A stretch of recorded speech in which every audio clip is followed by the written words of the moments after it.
Qué privilegio nos regala nuestro buen Dios de podernos reunir con el propósito de estudiar su bendita palabra. Realmente es una bendición que podamos hacerlo de cualquier manera, sea virtualmente, sea presencial. Es un privilegio porque podemos contar con su bendita palabra, así como Él ha querido comunicarse con nosotros. Y por eso debemos darle gracias. Quiero que estemos orando y pidiendo que nuestro buen Dios esté guiándonos, que su Santo Espíritu esté dirigiendo este tiempo para que sea un tiempo de edificación, tanto para su vida allí detrás de las pantallas como para mi vida acá presentando este mensaje. Quiero pedirle a Dios, a nuestro buen Dios, que me use conforme a su voluntad y que su palabra sea expuesta de manera fiel.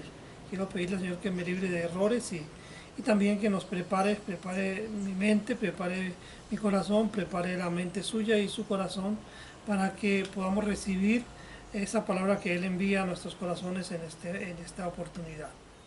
Padre nuestro que estás en el cielo, queremos darte muchas gracias por la oportunidad que nos da, Señor, de poder estudiar tu bendita palabra. Queremos pedir que tu Santo Espíritu nos esté guiando para que podamos aprovechar este tiempo, que sea un tiempo de bendición, que sea un tiempo de edificación para nuestras vidas. Quiero pedirte, Padre bueno, que tu Santo Espíritu esté dirigiendo mi vida para que cada palabra que salga de mi boca sea la necesaria para la edificación de tu cuerpo. Así también, Señor, quiero pedirte que obres de manera especial en la vida de cada una de las personas que está al otro lado de las pantallas, escuchando este mensaje, Señor, para que su vida sea edificada, Señor, y también pueda entender, podamos todos entender, Señor, lo que tú quieres enseñarnos y tú quieres hacer en nuestras vidas en esta oportunidad. En el nombre de tu Hijo oramos con acción de gracias. Amén. Muy bien, quiero invitarlos a que abran sus Biblias allí en el libro de Hechos de los Apóstoles, en el capítulo 11, y vamos a estar leyendo desde el versículo 19 al versículo 30. Hechos de los Apóstoles, capítulo 11, versículos 19 al 30. La palabra de nuestro Dios dice de la siguiente manera: Ahora bien, los que habían sido esparcidos a causa de la persecución que hubo con motivo de Esteban, pasaron hasta Fenicia, Chipre y Antioquía, no hablando a nadie la palabra, sino solo a los judíos. Pero había entre ellos unos varones de Chipre y de Cirene, los cuales, cuando entraron en Antioquía, hablaron también a los griegos, anunciando el evangelio del Señor Jesús. Y la mano del Señor estaba con ellos, y gran número creyó y se convirtió al Señor. Llegó la noticia de estas cosas a oídos de la iglesia que estaba en Jerusalén, y enviaron a Bernabé que fuese hasta Antioquía. Cuando llegó y vio la gracia de Dios, se regocijó y exhortó a todos a que con propósito de corazón permaneciesen fieles al Señor, porque era varón bueno y lleno del Espíritu Santo y de fe. Y una gran multitud fue agregada al Señor. Después fue Bernabé a Tarso para buscar a Saulo, y hallándole le trajo a Antioquía. Y se congregaron allí todo un año con la iglesia, y enseñaron a mucha gente, y a los discípulos se les llamó cristianos por primera vez en Antioquía. En aquellos días, unos profetas descendieron de Jerusalén a Antioquía, y levantándose uno de ellos, llamado Agabo, daba a entender por el Espíritu que vendría una gran hambre en toda la tierra habitada, la cual sucedió en tiempo de Claudio. Entonces los discípulos, cada uno conforme a lo que tenía, determinaron enviar socorro a los hermanos que habitaban en Judea, lo cual en efecto hicieron, enviándolo a los ancianos por mano de Bernabé y de Saulo. Bien, mis queridos hermanos, creo que es bien interesante este texto que nos habla de las misiones. Podemos observar cómo se hacen misiones y aprender de la iglesia pionera. Vamos a estar mirando cómo inicia ese movimiento misionero en la iglesia en Antioquía, o cómo empieza, digamos, cómo se se desarrolla toda esta labor misionera con base o usando al apóstol Pablo y también a Bernabé. Vamos a estar hablando esta mañana de tres elementos con respecto a la manera como la iglesia asume su responsabilidad misionera.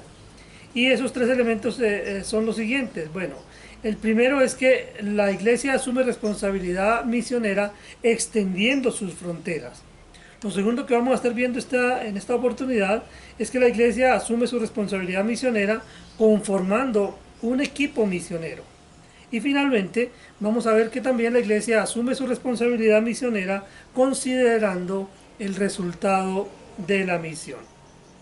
Vamos a entrar en materia entonces y vamos a empezar mirando la manera como la iglesia extiende sus fronteras. Miramos ahí en el versículo 19, dice que ahora bien, los que habían sido esparcidos a causa de la persecución que hubo con motivo de Esteban, pasaron hasta Fenicia, Chipre y Antioquía, no hablando a nadie la palabra, sino solo a los judíos. Lo primero que vemos en cuanto a la extensión de las fronteras de la iglesia es que como iglesia debemos aprovechar el cambio de domicilio de los cristianos. Cada vez que uno de nuestros hermanos tiene que trasladarse de un lugar a otro por diferentes circunstancias, no quiere decir que hemos perdido a una persona en la congregación o que hemos perdido a una persona en la iglesia, sino que esa persona se ha movido a un lugar y vamos a usar ese movimiento de manera estratégica para que el reino de los cielos sea extendido. Es lo que observamos acá. Se había dado un movimiento especial en los hermanos en Jerusalén. Resulta que se desató la persecución y especialmente fue porque uno de los diáconos, que se llamaba Esteban, empezó a predicar con mucho ánimo la palabra de Dios y con mucha claridad, pero esto ocasionó que se levantaran testigos, que se levantaran hombres en su contra, enemigos se levantaron contra él y terminaron por matarlo, apedreándolo. Incluso el apóstol Pablo nos cuenta la historia bíblica que el apóstol Pablo estaba ahí observando cómo era sacrificado Esteban y también él participó de ese sacrificio porque el apóstol Pablo en esta época aún no había conocido al Señor Jesucristo como su Señor y Salvador. Entonces, después de que matan a Esteban, la iglesia empezó a ser perseguida y tuvieron que salir, tuvieron que ser dispersados, fueron a diferentes lugares. Y observamos acá cómo fueron llevados especialmente a algunos lugares, lo que nos hace pensar que el movimiento que se da dentro de la iglesia, por la circunstancia que sea, Dios lo permite con el propósito de que su reino sea establecido en otros lugares. A veces pensamos que siempre es necesario que enviemos personas a un lugar y que arranque la obra de cero, pero no vemos la oportunidad que se nos da o que se nos presenta cuando uno de nuestros hermanos, de esos que se ha venido congregando con nosotros fielmente, tiene que moverse de un lugar a otro y se establece en otra ciudad. Tenemos que ver ese establecimiento en otro lugar como una oportunidad entonces para extender las fronteras. Entonces la iglesia extiende sus fronteras a través del cambio de domicilio de los cristianos. Cuando un cristiano cambia de domicilio, entonces podemos aprovechar esa circunstancia como una oportunidad para empezar un trabajo especial en el lugar a donde ese hermano se ha desplazado. Ahora, es importante también que entendamos que debemos ver los lugares y empezar a predicar en lugares estratégicos. Es lo segundo que vamos a ver, cómo la iglesia extiende sus fronteras predicando en lugares estratégicos. Dice allí en el versículo que acabamos de leer, en el capítulo 11 de Hechos, que ellos pasaron hasta Fenicia, Chipre y Antioquía, no hablando a nadie la palabra, sino solo a los judíos. Vamos a pensar que en los diferentes lugares de la tierra había judíos.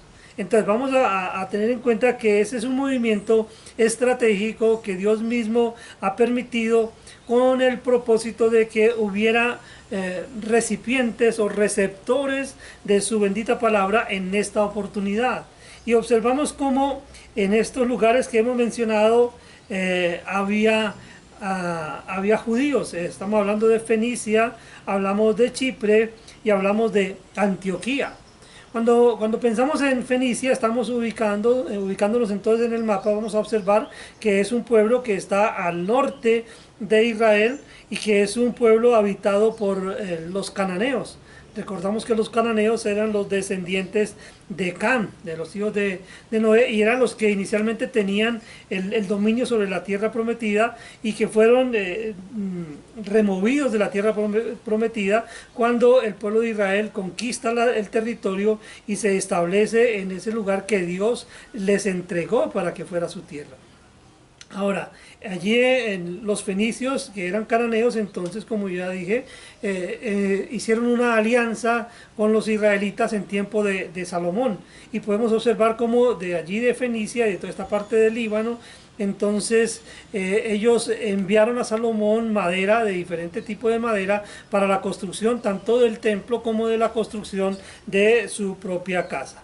Entonces es el primer pueblo donde vemos que se desplaza. Entonces los hermanos cristianos que habían sido convertidos en Jerusalén, ahora por la persecución son desplazados, van a Fenicia, pero también van a Chipre. Chipre es una de las islas más grandes del Mediterráneo y es una isla donde principalmente habitada por griegos. Sin embargo, era un lugar que también, en el que también había un buen número de judíos. Y era un lugar estratégico, ya que en el tránsito marino por el Mediterráneo casi que era un puerto obligado cuando se desplazaban los barcos de oriente a occidente o regresaban. Entonces podemos observar acá que hay dos rutas. Digamos que Fenicia la encontramos dentro de la ruta que seguiría el comercio a través o por desplazamiento por tierra. Si la ruta que seguían los comerciantes era por tierra, tenían que pasar por Fenicia, es decir, subían pasaban por la tierra de Israel, luego pasaban Fenicia y luego ya llegaban a Asia Menor, todo lo que es Grecia, y bueno, para seguir luego hacia Italia, España, y bueno, todos lugares si fueran por tierra. Sin embargo, si iban atravesando el Mediterráneo, entonces podían pasar entonces usar a la isla de Chipre como un puerto el cual reaprovisionarse, o bueno, un puerto con el cual hacer también comercio.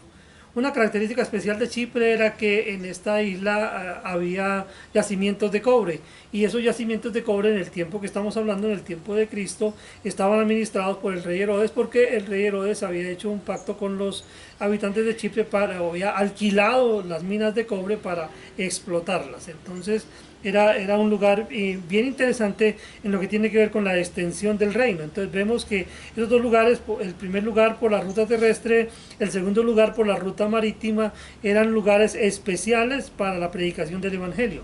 Ahora, el tercer lugar que menciona la escritura acá es la ciudad de Antioquía. Antioquía era una ciudad de unos 500,000 habitantes, de los cuales cerca del 10% eran judíos.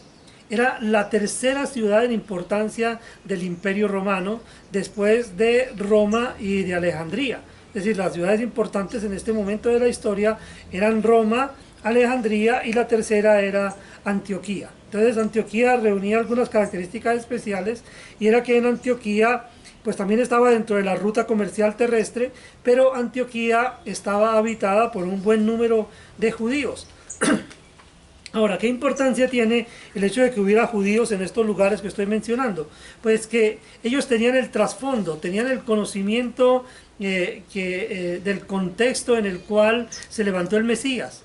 Es más fácil predicar el evangelio cuando la persona tiene el contexto, cuando la persona ha visto la mano de Dios desde la creación, cómo Dios después escogió a un pueblo especial a través del cual Él se mostró de manera especial, y ver cómo desarrolló ese pueblo, cómo tuvo misericordia de ese pueblo, cómo lo protegió, cómo lo tomó como su pueblo y cómo lo estableció en un lugar especial en la tierra prometida, pero también ver cómo se relacionó ese pueblo con Dios y cómo cuando fueron desobedientes fueron castigados por Dios, y por eso Dios permitió que fueran llevados cautivos.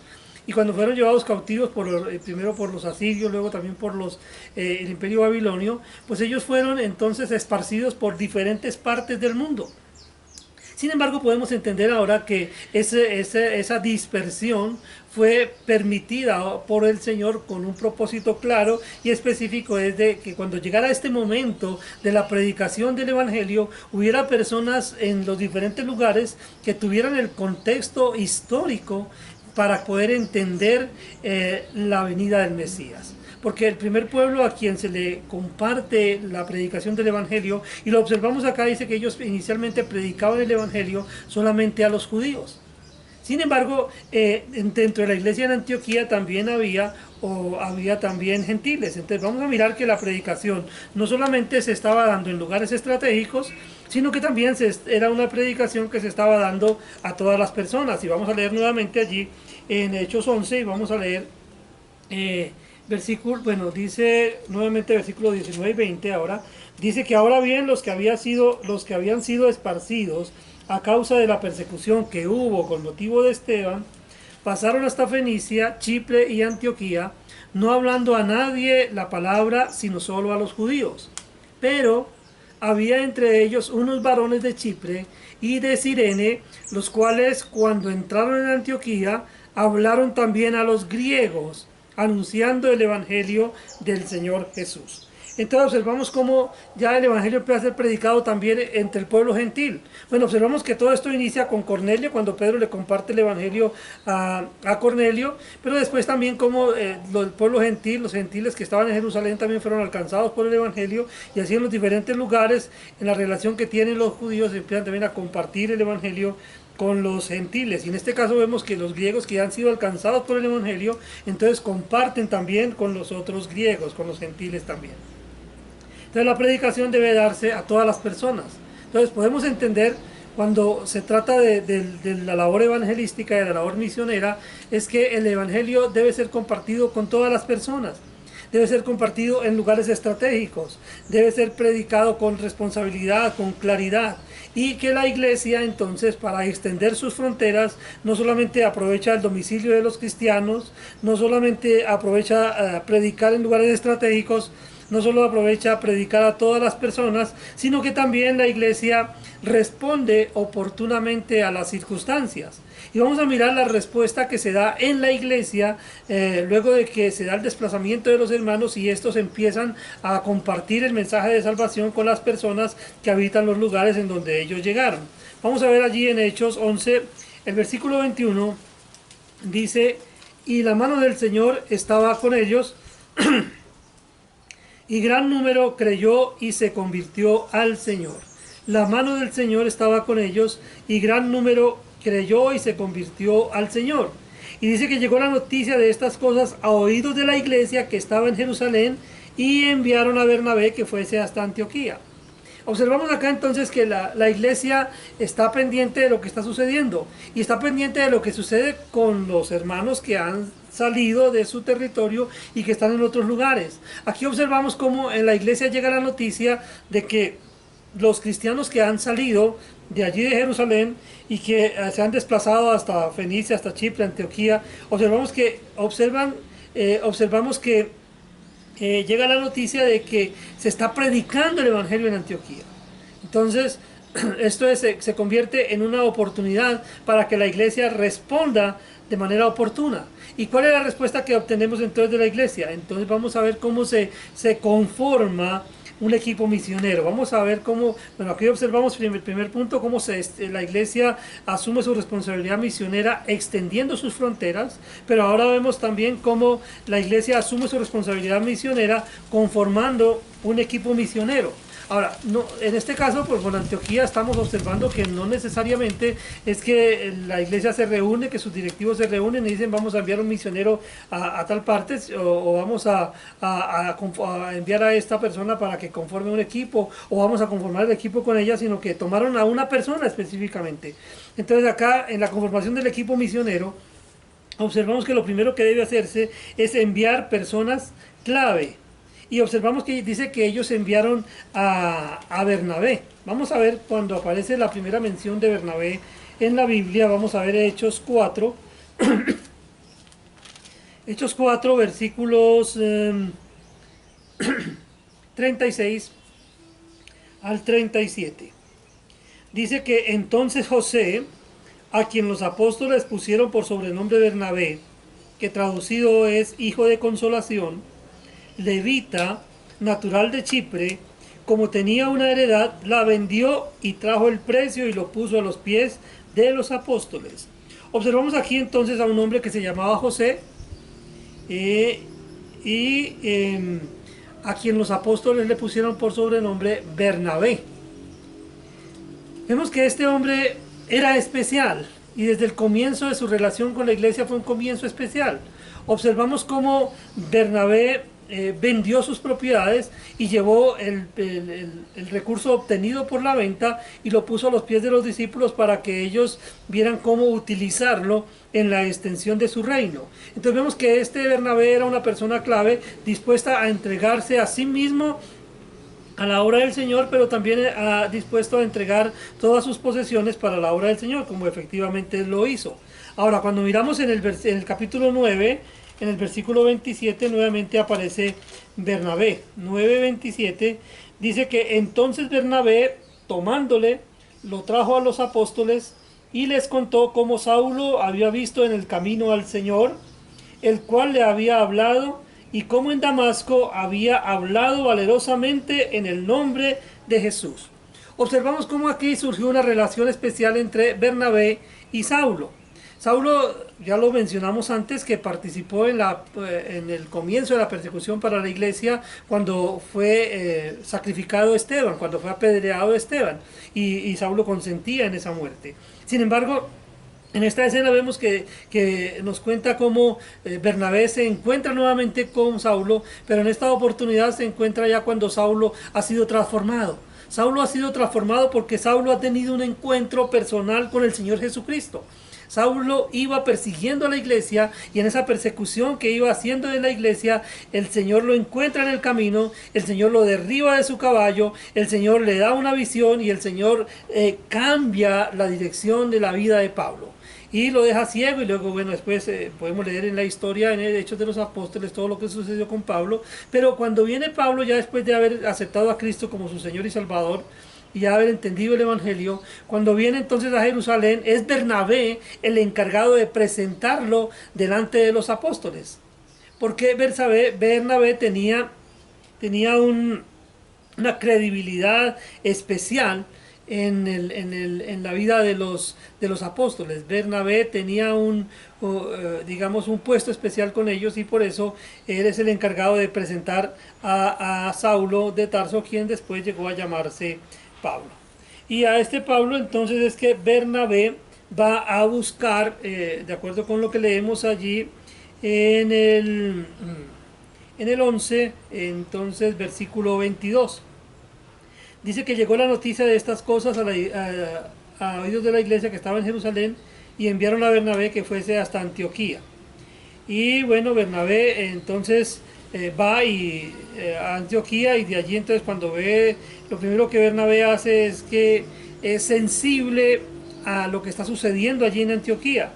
Porque es importante cuando se está conformando un equipo misionero es que las personas que se envíen sean personas sensibles al quehacer de Dios. Y vamos a observar cómo allí en los versículos 23 al 25 vemos que Bernabé era una persona sensible a lo que Dios estaba haciendo. Dice que o sea Bernabé, cuando llegó y vio la gracia de Dios, se regocijó y exhortó a todos a que con propósito de corazón permaneciesen fieles al Señor, porque era varón bueno y lleno del Espíritu Santo y de fe, y una gran multitud fue agregada al Señor. Después fue Bernabé a Tarso para buscar a Saulo y hallándole le trajo a Antioquía. Entonces observamos acá cómo la persona que va, en este caso Bernabé, es una persona sensible. Él se da cuenta lo que Dios está haciendo y empieza a enfocarse, cómo se organiza de acuerdo con el querer de Dios, de acuerdo con la voluntad de Dios. Y observamos entonces también cómo Bernabé entonces se acuerda de su relación con Saulo y dice, es importante, vamos a ir a traer entonces a Pablo. Y se va a Tarso y trae a Pablo para hacer equipo con él. Entonces vemos que hay dos personas acá ya se hace un equipo misionero que se hace fuerte, porque está entendiendo la necesidad del ministerio. Dice en Hechos 11:24, dice, porque era varón bueno y lleno del Espíritu Santo y de fe, y una gran multitud fue agregada al Señor. Después fue Bernabé a Tarso para buscar a Saulo y hallándole le trajo a Antioquía. ¿Qué es lo que observamos acá? Que Bernabé entiende que este trabajo de la obra misionera no es algo que él pueda hacer solo. Él necesita personas que trabajen con él. Y él ha conocido a Saulo y piensa que Saulo es la persona precisa, la persona que puede ayudarle en esta tarea. Ahora, ¿por qué Saulo es la persona precisa? Vamos a pensar un poco en el contexto. Pablo es un judío, pero tiene ascendencia también gentil. Pablo tiene ciudadanía romana, Pablo tiene conocimiento del mundo helénico, Pablo tiene conocimiento de los griegos, Pablo tiene conocimiento de la gentilidad, y por eso entonces Bernabé entiende que ese es el hombre preciso que él necesita para hacer equipo, para compartir el evangelio allí en esta región en donde él está. Y no solamente en Antioquía, sino también en Fenicia y luego en Chipre, donde hay también bastantes personas de ascendencia griega, bastante pueblo gentil con el cual compartir. Entonces es importante que el equipo misionero sea conformado por personas claves, personas sencillas, pero que también cuando se esté consolidando ese equipo misionero, entendamos la necesidad del ministerio y sumemos a las personas que sea necesario sumar a la tarea. Ahora, también es importante, y lo vemos ahí en el versículo 26, es importante concentrarse en la tarea. Y es que dice el versículo 26 que y se congregaron allí todo un año con la iglesia y enseñaron a mucha gente, y a los discípulos se les llamó cristianos por primera vez en Antioquía. Observamos cómo ellos decidieron quedarse ahí. A ver, ellos no empezaron a pasar de aquí para allá y empezaron a dar vueltas y bueno, hacer un contacto aquí, hacer otro contacto allá y vamos a mirar, no, que ahora en tal parte o que allí en otro lugar. No, ellos decidieron quedarse allí en Antioquía todo un año, dice, lo menciona todo un año, pero fue un año muy productivo porque ellos se dedicaron a enseñarle a las personas. Es decir, ellos tenían la doctrina, conocían la doctrina y de hecho empiezan a enseñar la doctrina y a aclarar la doctrina tanto para judíos como para griegos. Algo interesante que sucede en este año que ellos estuvieron allí en Antioquía es que se presenta una discusión entre los judíos y los gentiles, porque resulta que los creyentes judíos están queriendo que los creyentes gentiles empiecen también a guardar la ley. Es lo que se conoció más adelante como judaizar o los judaizantes. Y ese movimiento, esa actitud de los judíos que habían aceptado a Cristo de querer hacer que los gentiles también obedecieran a la ley, generó un movimiento y generó también una reacción en la iglesia en Jerusalén, y es lo que encontramos allí en Hechos 15, donde se da el concilio de Jerusalén. Un concilio especial en el que se trata este tema especial, en el que se deja claro que la salvación es por gracia sin las obras de la ley. Porque se había levantado ese movimiento judaizante en el cual quería sumarse a la obra de Cristo, sumarle las obras de la ley. Es decir, querían desarrollar un movimiento en el cual se aceptara a Cristo como Señor y Salvador, pero que además tuviera que sumarse las obras de la ley y tuviera que guardar el día de reposo, no comer esto, no comer aquello, y todas las normas establecidas para Israel querían aplicarlas también para la iglesia. Ese fue el movimiento judaizante y las decisiones que tomaron en el concilio de Jerusalén en Hechos 15, entonces nos dejan ver que eso fue tomado como una oportunidad para aclarar el mensaje del evangelio y para mostrar entonces o darle el enfoque que debía tener realmente. Entonces es importante que el equipo misionero se concentre en la tarea. ¿Cómo lo hizo entonces? En este caso lo hicieron Saulo y Bernabé, o Pablo y Bernabé. Entonces ellos se concentran en la tarea y estuvieron allí en Antioquía todo un año enseñando a los hermanos la doctrina y bueno, desarrollando la iglesia y pues preparando el liderazgo y todo lo que la iglesia necesita. Ahora, lo tercero que vamos a ver que debe hacer la iglesia para asumir su responsabilidad misionera es que la iglesia debe considerar el resultado de la misión. Y vamos a ver lo primero, allí está en Hechos 11:26, donde acabamos de leer. La segunda parte dice que a los discípulos se les llamó cristianos por primera vez en Antioquía. Quiero que pensemos por un momento, ¿por qué razón se les llama cristianos? Entonces es claro que al ellos estar entendiendo la enseñanza de la palabra de Dios, al ellos estar entendiendo la doctrina, su vida empieza a ser transformada. Su vida cambia de tal manera que causa un impacto hacia afuera, hacia las personas que los conocen y que han visto cómo eran ellos antes. Y ahora esas personas que los han visto antes están observándolos y se dan cuenta que estas personas se parecen a Cristo, a ese de quien han escuchado hablar. Y por eso entonces, por su parecido con Cristo, en lo que tiene que ver con su manera de hablar, en lo que tiene que ver con su conducta, en lo que tiene que ver con su vida, entonces a los cristianos, creyentes se les llamó cristianos por primera vez. Entonces allí surge el término cristiano porque eran personas que se parecían a Cristo. De hecho, la vida cristiana lo que hacemos es cada día procurar parecernos más al Maestro. Cuando decimos que somos discípulos de Cristo, lo que estamos diciendo es que estamos siguiéndolo para aprender de Él y para vivir de acuerdo con su voluntad y con su propósito.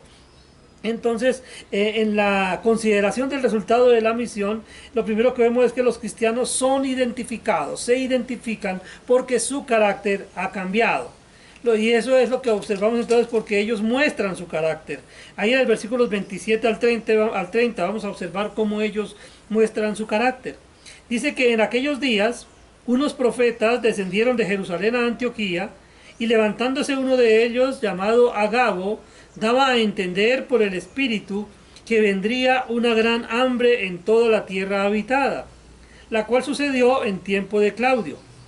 Entonces los discípulos, cada uno conforme a lo que tenía, determinaron enviar socorro a los hermanos que habitaban en Judea, lo cual en efecto hicieron, enviándolo a los ancianos por mano de Bernabé y de Saulo. Entonces observamos cómo la iglesia muestra su carácter, los cristianos muestran su carácter. Primero, siendo sensibles a la necesidad. Observamos que vinieron estos misioneros, bueno, estamos hablando de una época en la que todavía se daba el movimiento profético en Israel, fue algo que fue evolucionando progresivamente. Digamos que lo primero que aparece allá antes cuando consideramos el Antiguo Testamento era el varón de Dios. Había un hombre que se llamaba el varón de Dios, o también hablaba el soñador de sueños en el caso de Daniel o José, que Dios le entregaba o les dejaba conocer su voluntad a través de sueños y a través de visiones. Luego se va desarrollando el movimiento profético en Israel y ya aparece el varón de Dios y después ya aparece el profeta como tal, el que está hablando de parte de Dios. Y en esta época todavía entonces había profetas. Luego, cuando ya digamos todo lo que Dios quiere que nosotros sepamos ha sido o fue consignado en la Biblia, entonces ya no se está desarrollando un movimiento profético. En este momento no estamos diciendo que Dios esté levantando personas a través de las cuales quiera decir cosas nuevas, porque pues qué sentido tiene decir cosas nuevas cuando Él ya ha dicho todo lo que es necesario que nosotros sepamos. Incluso cuando leemos libros como el profeta Daniel, leemos a Jeremías o leemos Apocalipsis, podemos también en el Evangelio de Mateo podemos observar cómo Dios incluso nos ha anunciado, nos ha contado los acontecimientos futuros. Él nos ha contado lo que está por venir. De hecho, en estos días está la gente muy asustada, está pensando ya es el tiempo final y ya se están dando todas las señales. Y sí, podemos decir que estamos bastante cerca de la venida del Señor Jesucristo, pero todavía faltan muchas cosas por cumplirse de acuerdo a lo que está registrado en la profecía acerca de la escatología o eventos futuros. Pero observamos entonces que vinieron en esa época, llegaron entonces allí a Antioquía unos profetas hablando de parte de Dios. Vemos que dice que hablaban por el Espíritu. Por el Espíritu anunciaron que vendría una gran hambre y dicen que efectivamente esa gran hambre vino sobre la tierra.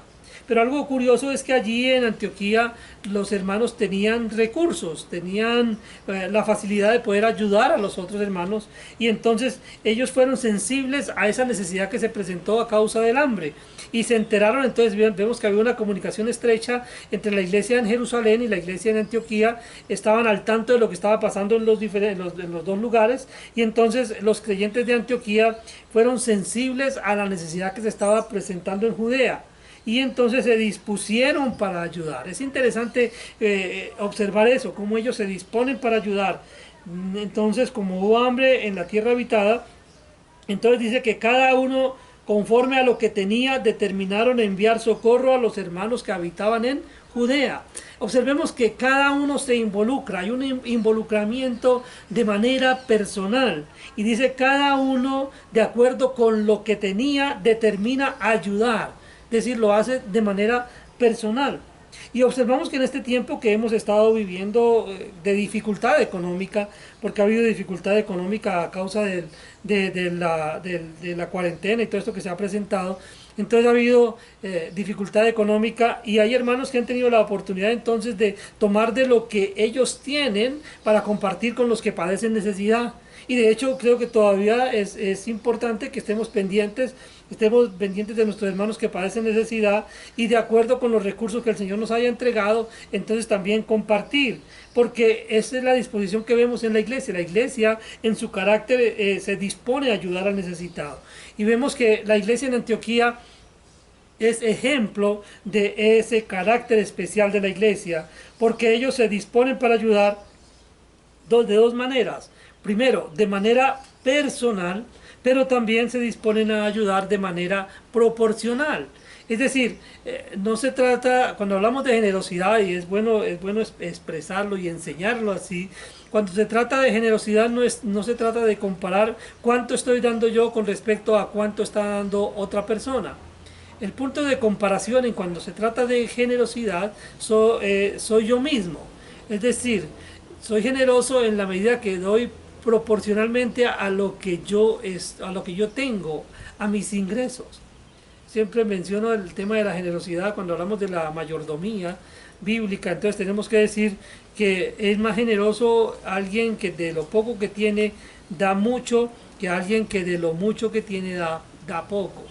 Porque aunque lo que da el que tiene mucho, lo que da puede ser de mucho más tamaño o de mucho más valor que lo que da el que tiene poco.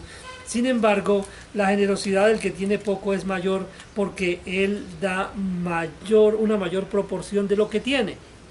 Entonces aquí es importante entender esto, es importante entender que cada uno de nosotros debe dar con generosidad o ayudar con generosidad de acuerdo a lo que Dios ha puesto en nuestras manos.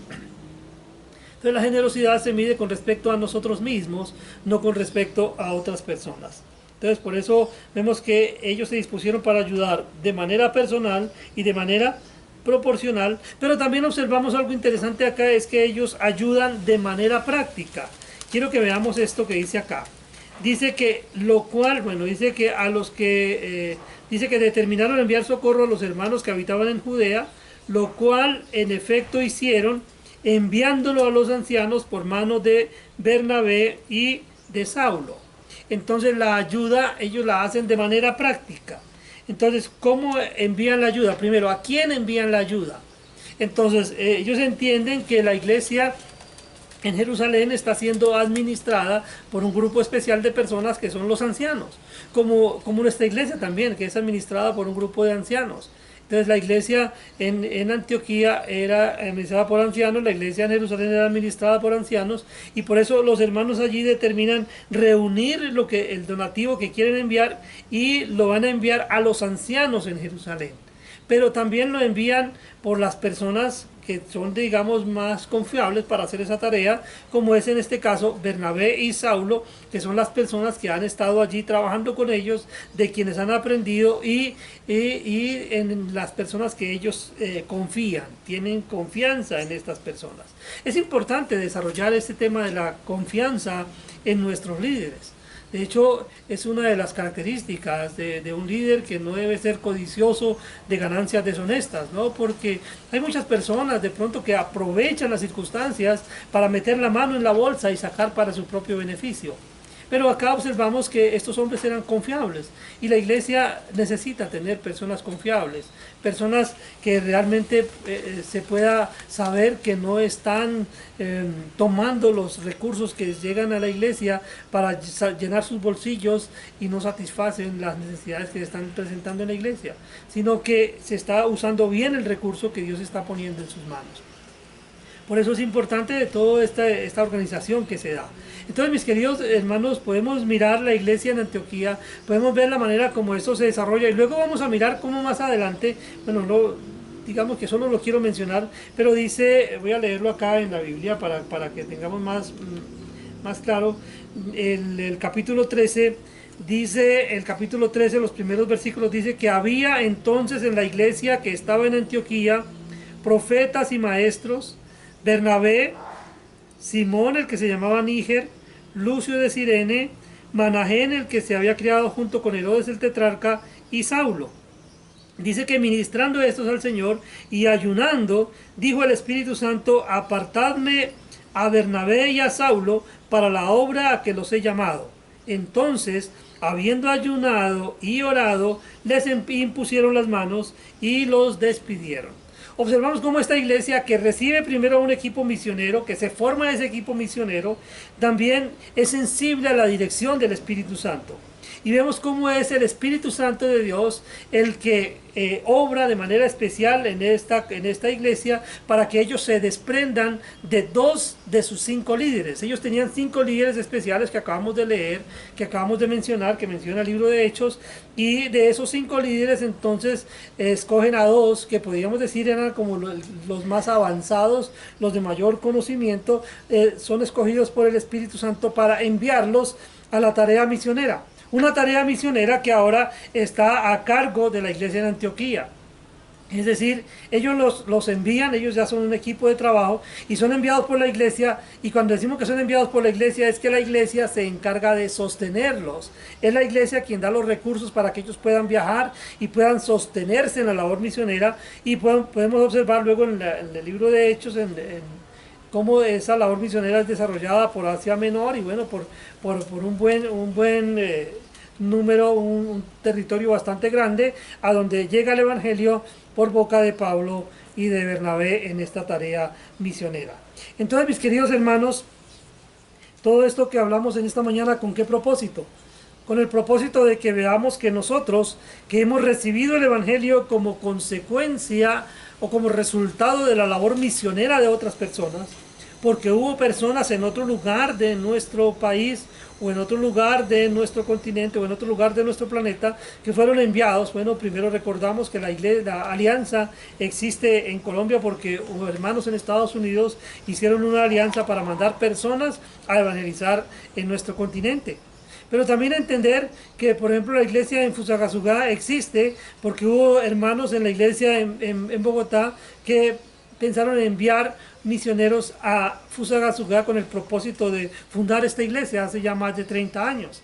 Y damos gracias a Dios por ese proceso. Y también entendemos que Dios ha estado usándonos como una iglesia misionera cuando nos usó para enviar personas y empezar un trabajo misionero en Ibagué, donde hasta este momento la obra se está desarrollando, donde vemos que la obra ha seguido moviéndose porque Dios nos toca a nosotros y seguimos vinculados a esta obra porque seguimos apoyando para su sostenimiento, seguimos estando pendientes de lo que pasa con ellos y observamos que es Dios el que está haciendo ese trabajo. Dios está usándonos, pero también Dios nos está moviendo y nos está haciendo pensar dónde tenemos hermanos, dónde han sido desplazados hermanos por diferentes circunstancias, y con esos hermanos, partiendo de esos hermanos, podemos empezar entonces un trabajo misionero. ¿Qué es lo que nosotros hacemos? Estamos pensando, por ejemplo, vamos a hablar, si pensamos en abrir una obra misionera en Girardot, por ejemplo, ¿qué estamos observando? Allí hay algunos hermanos que incluso ya están congregando con nosotros de manera virtual, con los cuales podríamos empezar a trabajar. Entonces, es tener la visión siempre, o los ojos siempre abiertos, mirando qué es lo que Dios está haciendo en los diferentes lugares, siendo sensibles a la voluntad de Dios y preparándonos para ir a esos lugares.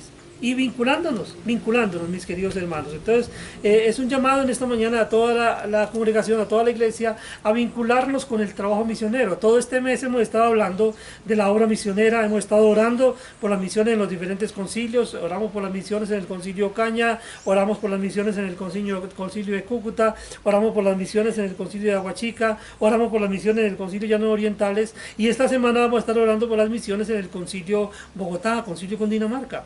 Pero es importante no solo que estemos orando, sino que sigamos también aportando para ese trabajo misionero o disponiéndonos para hacer ese trabajo misionero. Entonces, mis queridos hermanos, si usted es movido por el Señor, si el Señor lo trastea de un lugar para otro, si a causa de estas circunstancias que vivimos en la actualidad, usted cambia su domicilio, pues hombre, veamos ese cambio como una oportunidad para iniciar un trabajo misionero. Veámoslo como una oportunidad una puerta que Dios está abriendo para que su reino sea extendido a otro lugar y su palabra sea predicada en otro lugar. Entonces, mis queridos hermanos, la iglesia asume su responsabilidad misionera, extendiendo sus fronteras, conformando un equipo misionero y considerando el resultado de la misión para poder organizar y replantear y seguir enviando cada vez más misioneros a nuevos lugares donde la palabra de Dios necesita ser predicada. Mis queridos hermanos, vamos a estar orando, dándole gracias a Dios por este tiempo especial que el Señor nos ha regalado en esta mañana para hablar del tema misionero. Padre nuestro que estás en el cielo, queremos darte muchas gracias por este tiempo que nos has regalado en esta mañana para estudiar acerca del tema de las misiones, Señor. Gracias por mostrarnos este paradigma, este modelo de la iglesia en Antioquía, Señor. Gracias por la vida de Bernabé. Gracias por la vida de Saulo, gracias por la manera como les usaste, Señor. Y Padre, entendemos también que estás levantando misioneros también en nuestras congregaciones, estás levantando personas capacitadas para ir y llevar el mensaje de salvación a otras personas, para enseñar tu doctrina a otras personas, Señor. Te damos gracias por hacerlo y te pedimos, Señor, que como iglesia podamos ser sensibles a ese querer tuyo y podamos también disponernos para ser como Antioquía, esa iglesia misionera, esa base misionera que obró de manera especial para que el Evangelio del Señor Jesucristo fuera extendido por gran parte de Asia Menor. Padre, gracias por llamarnos la atención con respecto a este tema y gracias también por enfocarnos y ver que las misiones tienen que ver con cada uno de nosotros. En el nombre de tu Hijo oramos, con acción de gracias. Amén. Mis queridos hermanos, qué privilegio haber podido compartir con ustedes en esta oportunidad y espero que el Señor haya hablado poderosamente a su vida y lo haya tocado de tal manera que usted se involucre en las misiones de manera efectiva y de manera práctica. Dios le guarde y continúe bendiciendo.